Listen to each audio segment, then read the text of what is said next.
The Hong Kong Real Estate Corporation is a small company with big ambitions. It's building apartments, factories and schools across Vietnam. And within 10 years, it plans to open its own bank. But in the Socialist Republic of Vietnam, you haven't really announced your arrival until you list on the stock exchange. And today, Hong Kong is listing 40 million shares on the Ho Chi Minh City Exchange. It's the most obvious symbol of Vietnam's command economy being opened up to market forces.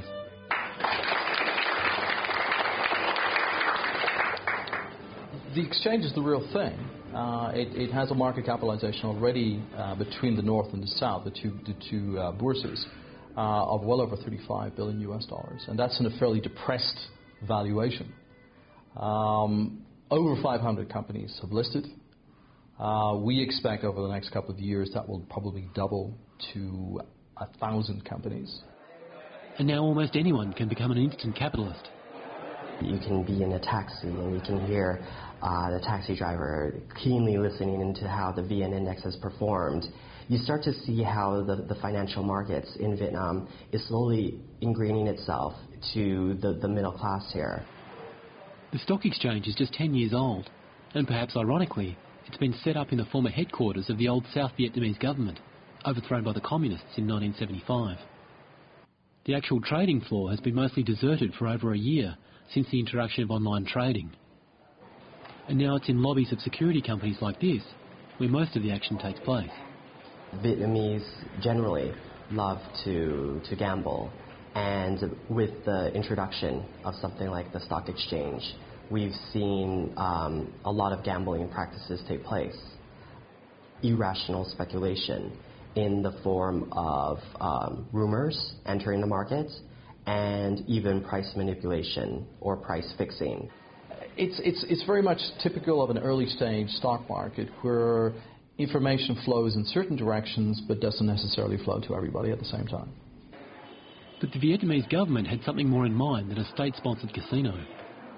The primary purpose of opening the stock exchange is to help the companies to raise funds, to mobilize resources for their growth.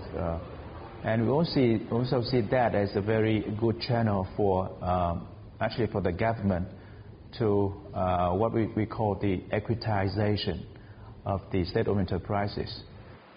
But this equitization or privatisation process has had unexpected results.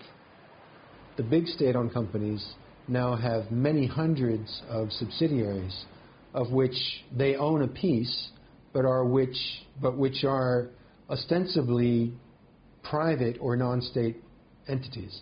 So equitization now is actually expanding the role of the state rather than contracting it. And the government's policy of backing and consolidating a group of massive state-owned enterprises has mostly been a failure. What they did was they were sheltered from the international market. They were sheltered from competition. They were given cheap credit from the domestic banking system. They were given access to state land. They didn't use that to build competitive, outward-looking industries. And in fact, why would they? Because they were sheltered from competition. They used that capital and they used that land to make money. But they didn't make money by making things, they made money by speculating. The result has been a classic boom and bust economy. Property values have spiralled upwards, and a conspicuous few have made a lot of money. Private companies listed on the exchange also have access to new funds. It's kind of, everlasting fund for them to use, as long as they still can deliver the value to the shareholders. And also, so many people happen to be billionaires, millionaires over a short period of time with their entrepreneurship, with what they really put down to the companies. So it's very encouraging. Lee Quy Trung is one of Vietnam's most successful entrepreneurs, but his chain of noodle bars was funded not from the stock exchange, but by family money and venture capital. At first, my wife said, "You crazy, you don't want to be an owner of a pho noodle, because the image is the old guy with the big belly, sweat and cooking the noodles." But his Pho 24 franchise has been highly successful, with 60 noodle shops in Vietnam and another 17 overseas, with plans for lots more. For a big plan like what I have, I'm going to need a lot of money, a lot of money for not only Vietnam but also in overseas operations. So far I have a few options like venture capital and but stock exchange will be maybe a good option.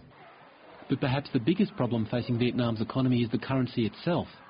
Vietnam is essentially running a three-currency economy. One of my favorite stories is recently one of the domestic banks opened up an ATM machine in Hanoi that gives out gold bars. So now you can put your cash card into an ATM machine and get a little gold bar. Well, that says to me that now this monetization, if you like, of gold, the use of gold as currency in Vietnam has assumed, very damaging proportions. Decades of war and uncertainty mean that around a half of Vietnam's savings are not in the banks, but literally under people's beds, usually in the form of gold or US dollars. And this informal economy, where people borrow from each other and not from a bank, has been critical in cushioning the effects of an open market. The pockets of Vietnam are deeper than you might imagine from the official numbers. But at the same time, it also acts as a constraint on government policy, because whenever monetary policy gets out of whack, whenever growth is too strong, people lose confidence in the dollar and they shift across to the dollar and gold. So in a sense, the black economy is operating as an essential check. I don't know if it's 5 years, I don't know if it's 10 years, but I think over the long period, those of us who live in Vietnam and work here, I think we generally tend to be very optimistic. We don't see Vietnam being a poor country for very long. They're risk-loving, they love investing, they love setting up new businesses. It is, if you like, a combination, or a very Asian combination of private enterprise with public direction. That's not something political, that's just the way things are done here in Asia.